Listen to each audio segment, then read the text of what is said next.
You are listening to the Inside Out podcast with Stacy Spencer. We're excited that you are here today to tune in to listen on how you can continue to grow from the inside out. Hello, this is Stacy Spencer, and you're back with the Inside Out podcast. I know it's been a minute since we've been in it, but we are back, and I'm excited that I'm back with you with my special guest. He did so good last time. It was so enriching to hear this man's testimony, to see how God is using him. So many of you all were blessed by what he said, so we decided to do it again. And so we are back on the Inside Out podcast with none other than Patrick Houston, a.k.a. Project Pat, straight from the Memphis 10, and he's going to do it again. So we're just excited that you all are joining in. Patrick, welcome back. Oh, man, it's good to be back.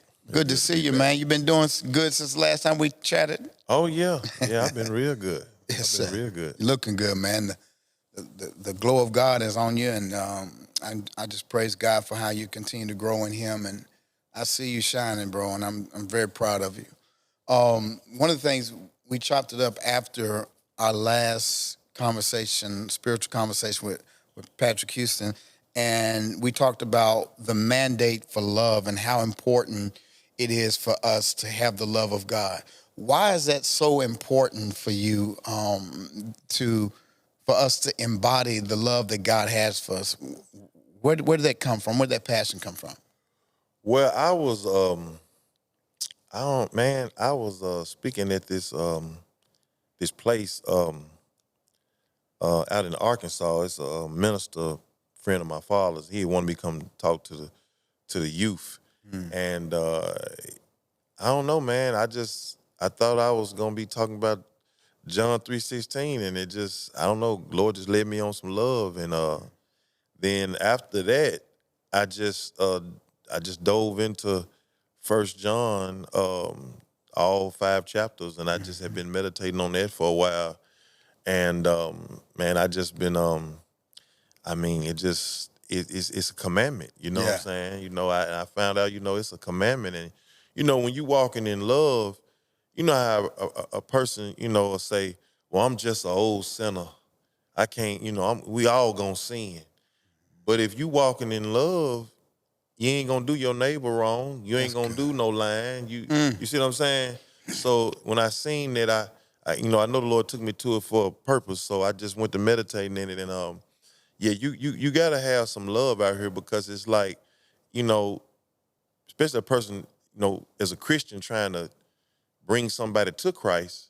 Well, you can't bring them to Christ when you waving your fist at them, talking about, pull your pants up, quit wearing your head cocked like that, and I mean, I'm not saying that the person need to do that, but right. I'm saying, you need to walk in love and have some gentleness. You know what I'm saying? Yeah, I've said that in church before. It's like, we're so quick to say, you got to wear this, you got to wear that. Her skirt's too short, his pants are sagging too much. But my opinion has always been, if you can draw them with loving kindness, if you can get them to come and experience the love of God, then they'll go get a longer skirt themselves. They'll get a belt for their pants, because there's something that happens when you experience the love of God. You want to do right by God. And so you don't have to beat people up to get them to be like God. The way you get them to be like God is to express the love of God. Just like it says in 1 John 4:7, he says, dear friends, let us continue to love one another, for love comes from God. And anyone who loves is a child of God and knows God. But anyone who does not love does not know God. And that's so key to me, because John says that if we love, it's proof that we know God. You know what I'm saying? It's almost a litmus. Love is a litmus test. Even Paul said, if I can speak with the tongues of angels and prophesy and offer my body to the flames, but I have not love, it profits me nothing. So that love is proof. Can you speak to the opposite of that? What happens when you see a person who claims to be of God, but they're hateful? Well, a lot of people, I say this, we're going to say, this is a metaphor, we're going to say I had an auntie. We're going to say I had an auntie who, you know, she just, you know, she nothing but the Bible, 24/7. So it's like, you know, she always telling everybody what to do. Don't do this. You got to get married before you have sex. And I'm not saying she's saying bad things. I'm not saying she's saying the wrong things. But it's like everything is she's checking you before you go out the door with, you know, you don't need to be hanging around them friends. Don't go over there. Get off the phone with them folks. Don't be around them people. It's like everything you do is just wrong. So it's like if I say, well, I want to be, you know, I want to be saved. I want to live a Christian life. I want to walk like Jesus walked.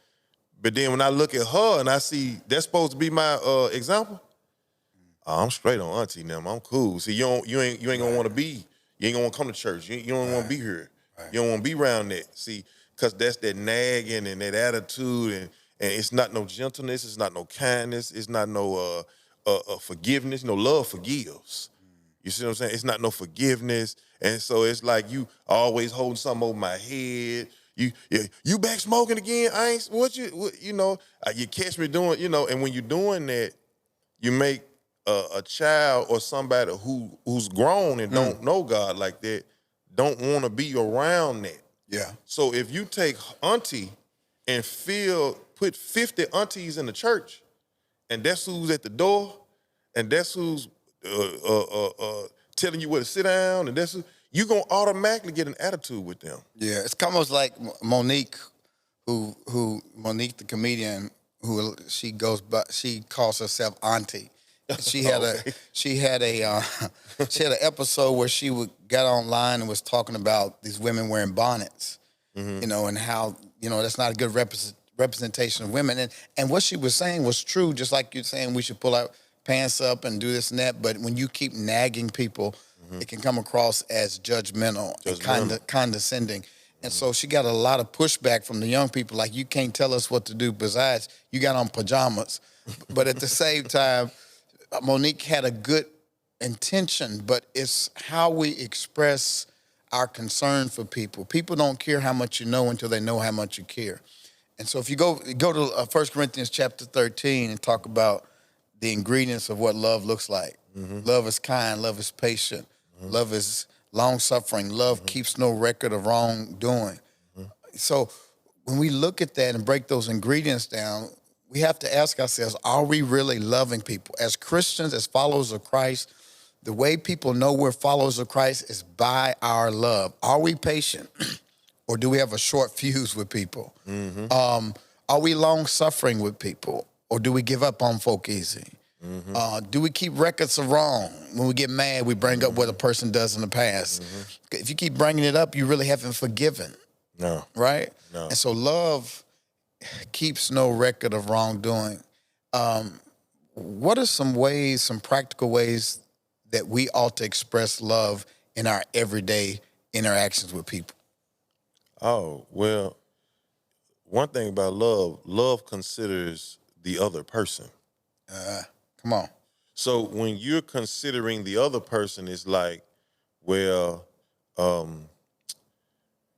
like when the establishment says you must wear a mask. Come on, that's what I was going to talk about. Come on. It's just, you know, and then you say, man, I'm quarantined. I ain't finna wear no mask. And they say they want you to wear a mask. Okay, and you walk in there with an attitude where it's like, hold on, whose place of business is this? Yeah. This is theirs. It's just like you go to somebody's house. This is his house. You got to take your shoes off at some people's house. I mean, you got to do that. In mine anyway. and you know, and I'm just saying, like, you know, so when you walk in there, you need to put your mask on because, see, the first thing that's going to happen is it's going to be a confrontation. It's just like this right here. It's just like riding down the street and you got a tail light out. And when the police pull you over, you know, I mean, you what you pull me over for? Well, you know, let the police talk first before it turns to an argument and somebody get killed. You see what I'm saying? Because, you know, just consider the next person. Yeah. You know, consider how it's looking. Consider what they would think. consider their feelings. Yeah. Let me jump in on that ahead. because that was the same thing that was brewing in my spirit. Man, I've been feeling a certain kind of way, seeing how divided we are as a country over this mask mandate. Yeah. All the while, hospital beds are filling up. Yeah. There's a children's hospital, I think, in Memphis, where the ICU unit is full, and the only way a child can get in is if another child dies. Meanwhile, we've got parents pouting because their kids have to go to school with a mask on. Mm-hmm. And it baffles me. It's like we jump up and down over our individual freedom, but our freedom doesn't give us the right to put other people in danger. Love looks out for the other person. The person considers the other person, yep. You know? Mm-hmm. And so we all want to get through this pandemic. I don't like wearing masks, but I wear it because I want to stay safe. I want to keep my neighbors safe. I got vaccinated because I want to keep my neighbors safe. But it's like you said, we do that out of love. Dr. Martin Luther King talked about the beloved community. And his whole concept of beloved community was when humanity was able to come together out of love to fight against the three prongs of evil, which he saw as poverty, racism, and militarism. And Dr. King said if we can operate in love, we can conquer some of those evils in the world. But yet his love was not a warm and fuzzy love. He wasn't talking about eros, which is erotic love. Mm-hmm. That's the love you have for your significant other, your spouse, right? It's a romantic type of love. Mm-hmm. He wasn't talking about philia, where we get the word Philadelphia from, brotherly love, when we have something in common with people. Mm-hmm. But he was talking about that agape love. Mm-hmm. Agape love is that redeeming, sacrificial love. I'm going to love you even when you're not right. Mm-hmm. Mm-hmm. You know, it's not that we endorse the deeds of evil people. We hate the deeds, but we love the people. Yeah. Yeah. Right? Yeah. That's what that. So as Christians, let's just keep it real. How do you love somebody you don't like? Well, the thing is, I'm gonna tell you something. If you lift weights on your arms, arms will get bigger. Come on. So if you practice walking in love with people, then you'll get stronger in that. Yes. You know, when you gotta think when a person practicing evil, they get stronger in evil. Mm. So when you practice walking in love, you gotta practice it. See, you got to actually practice it. And, ask God to give you some grace, some strength to deal with these people. Because everybody is not dealable. Everybody ain't dealable. But what you just said is so powerful because I read it in 1 John chapter 4, and he says, I want you to practice the love of God. And the more you practice the love of God, the more God's love grows inside of you. Grows. You know what I mean? Mm-hmm. Sometimes you got to act your way into a feeling instead of feeling your way into an act, and to love people who are hard to love. And a lot of times when people are being difficult, it's because something's going on in them. Hey, look, cut you off. You just said something. Mm. You said you got to act because love ain't a feeling. It's an action. It's an action. Come on now. It's not a noun. It's not a noun. It's a verb. No, it's an action. And it's not. Love is not physical. It's not. Sexual and all that. That ain't. No. That's what that is. That's lust. That's an attraction. That's But that's not That's not love. Like love is, I can't stand what you're doing, but I love you anyway. It's really just like love. Love is like a loving mother, but God's love is even stronger than that. Mm. But we gonna use a loving grandmother that loves a child that constantly mess up, but she having patience. I'm really talking about my own grandmama. That's how my grandmama was. She had patience. My grandmama had a strong love walk. She was a Christian woman. She had a strong love walk. She used to feed people in the neighborhood. I had cousins on drugs. She used to take them in, take the babies in, and I used to be like, they do her wrong, but she still love them. Yeah, she still love them. I used to be wanting to go over there and choke some of them out, but baby, she just love them. Like she just love them to the end, and she gone to heaven now. But I promise, man, like that's what it's about. It's about walking in love with people. And you gotta accept a person where they are, because that's what God do. And if you're doing that, then you're being an imitator of your Father, who is love. My See, Lord. God is love. Yeah. So when you walking in love, you walking like God. You see what I'm saying? So you gotta like you don't want to scare people off and scare people away, because everybody has heard this, but this is so true. I be walking down the street, I'm saved, meet somebody that ain't.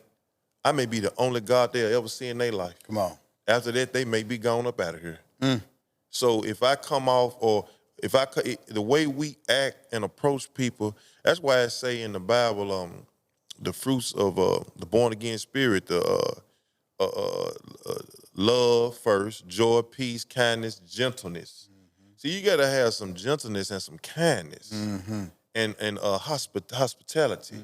Yeah, be hospitable with people, but you know, I mean, and I'm gonna say this, I'm a straight guilty of this myself, as growing up and coming up and living and just, until the Lord just really started dealing with me. I wasn't walking no love. I was, I see you, I don't know you. Like, don't talk to me. Like, who is you? People that was from out of town didn't understand Memphis is southern, but when my neighborhood, we didn't do no speaking to nobody. You speak to me, you own something. So and that's how my mentality was. But, when you born again, the love of God is shed abroad in your heart. That I done softened up on that. God did that. You see what I'm saying? Yeah. Yeah. John says this. He says, if someone says, I love God, that's 1 John 4:20. If someone says, I love God, but hates a fellow believer, that person is a liar. For if we don't love people we can see, how can we love God whom we cannot see? Jesus said another way. He says, how can you say you love God whom you never seen and hate your brother you see every day? And a lot of us have to reconcile and really do honest inventory of ourselves to see if we're really loving people, because you can't hate somebody. As you know, I think it was John Perkins. He was a civil rights activist and the father of the Christian Development Corporation, and he was pulled over by some police officers in the South on his way to Mississippi to do some voting rights. They took him to the jail, tortured him, stuck forks up his nose, and beat him to an inch of his life. Sad. And John Perkins, who's like 80-something now, somebody says, doesn't that make you want to hate white people? He says, hate is too strong of a burden to bear. It is. He says, I can't hate people. I'm pray for them. He said, I hate what they did, but I refuse to allow myself to hate. And, when we walk around with that hate inside of us, it destroys our fellowship with God, But the more we can love people, that fellowship grows. And I want to ask you this, how did you first experience the love of God to the point where you're like, I gotta surrender to this. I can't fight against it anymore. What was that moment where you just were overwhelmed with the love of God? Well, I'm gonna tell you, it was this. I was dealing with something, because I was like, the Lord, I've been saved, I just been running, just like mostly everybody. And I mainly it was a situation I was dealing with in my life, and it's something I couldn't shake it. It was it wasn't nothing too wrong. We ain't gonna get into it or nothing, but but I'm just saying it was just something I couldn't, with my own strength, I couldn't deal with. And it wasn't then, but I'm gonna tell you what it was darkness. I seen what it was when I came out of it. I was in darkness. So it's like when I was in that darkness like that, I thought I was right, but I was completely wrong. And it had to do with some covetousness too. And the Lord just like opened my understanding, and I seen it. And then I asked him for some strength in the area, because I said, Lord, I just broke down. I told him, I said, Lord, I've been fighting this. I said, look, if you don't do this for me, I said, this ain't gonna happen for me. And then he came, he spoke back. He was like, and I said, it just came up in me. I received the grace, the strength to want to do and obey the perfect will of God. And every time the thing came up, it was just like, a person to say when they praying for a healing, you still feel the same way, but you still claim by the stripes here. I still claim I received the grace, the strength to want to do and obey the perfect will of God. And it didn't take long. I can't exactly say the time, but it broke. And when it broke, I seen, and then I started. I was looking at this. This pastor was preaching on being in darkness and all that, and I said, man, that's where I was at with it. But it just seemed like when it broke, it just seemed like I just looked at stuff totally different. Yeah. And the Lord had to show me. He showed me where I was, and I was like, man, okay. And then I was like, you know what? I'm with this. I do love God. God is really, like, I seen it just like, this is my thing. I'm gonna say this. A person you know when it was God that did it. Yeah. So I know it was him that did it. So when he did it, it's like I was just free from that thing and it didn't bother me no more. And I ain't never went back to it, period. And it's like we was talking about earlier about growing. As I started, like, just, me and my partner, Mike Brown, we've been out passing out the books and, talking to people and, claiming, Jesus Christ is Lord. And it just, it's just a joy. You know what I'm saying? It's just I knew then, I said, man, you know what? And then I'm going to tell you something else. I had some people that I grew up under that I hated. I'm talking hated. Oh man, they bullied us when we was kids. Oh man, I used to want to really do something bad to them folks. Put them hands on. I'm not up no bad. No, it was bad. It was bad. Oh man, I wanted them bad, but I ain't on that no more. Like, I'm just not on that. It's like I know if I run into them, I want to run into them. Like, I used to be saying, man, this is what I used to tell my cook. I can't see him. I can't. If I do, it's going down on the spot. I can't. But see, now it's not. I'm done with that. Yeah. But that was God took that away from me. And that was that anger and bitterness I had in the situation. I hear, how you hold on them grudges and all that. Yeah, you can't. You got to let that mess go. Yeah. And it's not hard all the time, but the love of God will break through it. Somebody once said, holding grudges is like drinking poison and hoping the other person dies. And that's so true.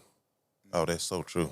Yeah. That's so true. It stops you up. It stops your spirit up from receiving what God really wants for you. You see, you get clogged up when you on that bitterness and that hate and that attitude and anger. And I'm gonna say this, and I hope people don't get mad. I'm gonna say, dudes and girls, when you got that attitude, you talking about a relationship, it'll never happen. And it ain't the other person that you always claim it is, it's you. And I'm gonna tell you something. A person like that, they know it's them. And what they be doing? They be holding on to that anger because somebody did them wrong and bad. That's selfishness. And God is talking to you, telling you let it go, but you don't want to let it go. Come on. But see, you can't. One thing about it is, I don't care who you is on this earth. At the end of the day, I don't care if you the biggest gangster, the prettiest woman, the IG star. That's fine. Hey, that's fine. I'm not telling you to do that. I ain't amen it. But that's what you choose. That's what you choose. But at the end of the day, everybody gonna bow their knee and they gonna say Jesus Christ is Lord. At the end of the day, when it's all over with, and one thing about it, you ain't got 150 years up in here. No. The next 100 years from now, a majority of us will be up out of here. You know what, man? I was filling out some kind of application online, and it was asking what age group was I in. 18 to 25. Yeah. 30 to 45. 45 to, you know what I'm saying? And after a while, I was like 2 lines from where it wasn't no more lines. Oh. You understand what I'm saying? Oh, yeah. It's almost like the comedian that said, Dion Cole, I think is his name. He said, how many of y'all are 50? And everybody raised their hand. He said, y'all got 20 summers left. The man's days are short and full of trouble, but we have to take advantage of the time that God has given us. And we talked about this before we started this interview, and that is God doesn't want any of us to perish. No. He gives us time. That's why he's delaying Christ's return, is because he's trying to give us time to get back right. He doesn't want to see nobody go to hell. No. And I think a lot of people miss out on the love of God because they fear God in the sense of being condemned or judged, right? A lot of that. But what does John say? He says, perfect love cast out fear. Cast out fear. And when you're operating in fear, you really don't know God, because to know God is to know that he loves me. That's real. He pursued me. He chased after me when I was up to no good in the hood. When I was doing all the stuff I was big and bad enough. He said, Stacy, he pursued me, he chased me down until love overtook me. And I remember, like yesterday, sitting in my apartment, and I was reading the Word of God in college, and I saw where Jesus was crucified. And man, I just got caught up in a vision where I saw the blood of Jesus just fall over my body, and I felt all of the heaviness and shame that I had just dissipate. And I began to cry, and I heard God said, I loved you enough to let my son die for you. And that day it became real for me. It became real. And this is real love, to know that God let Jesus die for your stuff while you didn't even love him. We hated God by the way we lived in rebellion. But he kept on trying to get after us. You know that to be true, right? Oh, look, that's so real, man. I was one day I was at my house, and I was praying, and I was just in tears, and power of God came on me in that. And this was like last year, and man, the Lord just spoke to me. He said, man, you in. You know, I got you. I've been carrying you the whole time. Like, and that's, and I'm gonna tell you something, man, that's what it is. Like, what people don't understand is that you didn't dodge that bullet. You didn't slick them people like that, and you wonder why they didn't ever come kill you for what you done. You didn't miss that car missed you and hit the other person. See, it was God. See, it was all God. It was God looking out and carrying us all this time, and and man, it's the love of God. See, God is the type of God. He's a God of love. It's just like when in Corinthians when it say it says love does this and love does that. Well, I heard a minister say this one time. He said, replace that with God. Because, see, God is love. Yeah. So he said, love does it does this, it doesn't do this. So when you're practicing love, you're practicing God, and you're getting stronger in your walk. You're becoming God. You walking God-like. Yes, sir. That's what you're doing. And you can't lose like that. You're not bitter, so you're not clogged up. You're not you ain't done your neighbor wrong. You ain't gonna do that. You're not gonna talk behind nobody back, because your nature's changed. Yeah. See, we so it's the way of the world that the devil controls this world. He sways this whole world any way he wants to go. So everybody always goes the way the world goes. It's all about being cool right now, hip, and it's urban. It's this and that. Okay, that's fine if that's what you choose, but you can choose to walk in love. You can choose to accept Jesus Christ, your Lord and Savior. It's a choice. Like, you have a choice. Now, this is my thing. After you choose, you don't, let me say this, you don't have to be like auntie and grandmama now. Because I used to think that made me don't want to be, because see, you don't have to do that. You just talk to God, deal with God, and God will mold you into who he wants you to be. Right. Yeah. Right. And everybody think, you can't you can be Pastor Spencer or better, but you can't be Stacy Spencer. You know what I'm saying? Because you know what I'm saying? Right. Yeah, that's what I'm saying. Like a lot of people, they think like, oh man, well I got to carry it a certain way. Well, you know, however you gonna carry it, God gonna show you how to carry it. That's it. And you know, the thing is with God, you know, we be running away too because we want it how we want it, and like, cause a lot of folks be knowing. You know, like we act like we know. Oh no, I ain't this, and we running, but we be knowing. We be really knowing. Man, I tell you, this love conversation is so important because, you know, so many of us operate in an orphan spirit. My good friend, Evangelist Latrice Ryan from the Kingdom Sniper Institute here in Memphis, she talked about how many people battle with an orphan spirit, people who experience abandonment from their parents. Their daddy wasn't there, or you know, they didn't have a loving, supportive parent, and it created an orphan spirit to where they didn't feel like they deserved love. And many of us who grew up in strict religious backgrounds feel like because I'm not perfect, that God doesn't love me, that he's looking to punish me, looking to whoop me. And I had to, in my faith, even after becoming a pastor, I had to catch myself because I had seen God through that punitive lens of, he's going to whoop me because I'm not good enough. And that's not God's nature. God, he loved me when I was still messed up, right?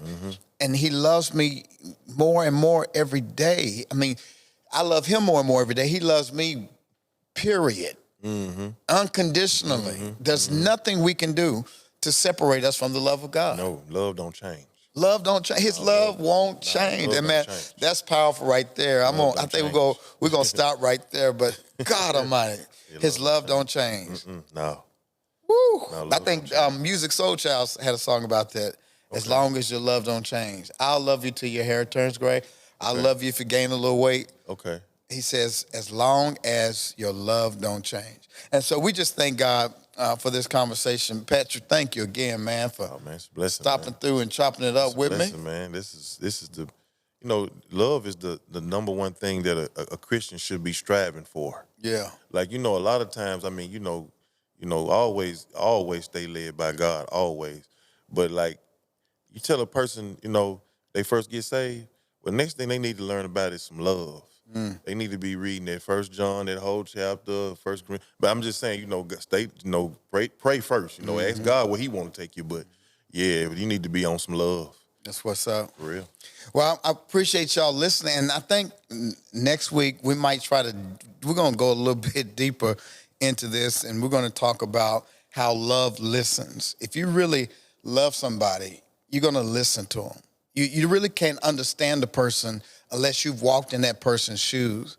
And so I think we're going to bring up Michael Brown next week with Patrick, and we're going to chop it up about how love listens. So y'all stay tuned next week. Thank you for tuning in. Share this podcast with somebody if it's been a blessing to you. Come on now, share it with somebody. Like it, write a review of it so that other people can catch on to what God is doing here in Memphis, Tennessee, through the person of Project Pat. And we thank you for listening to the Inside Out podcast. And I pray that God will continue to allow you to walk in his love. Be blessed. It's been absolutely awesome spending time with you today on the Inside Out podcast. And again, please share this podcast with your friends and family. You can share it on YouTube. You can go to my LinkedIn tree on Instagram in my bio, and please share this. Write a review. Tell somebody how you've been blessed as a result of listening to the Inside Out podcast. I'm praying for you always, and I believe God's best is yet to come. I'll see you next time.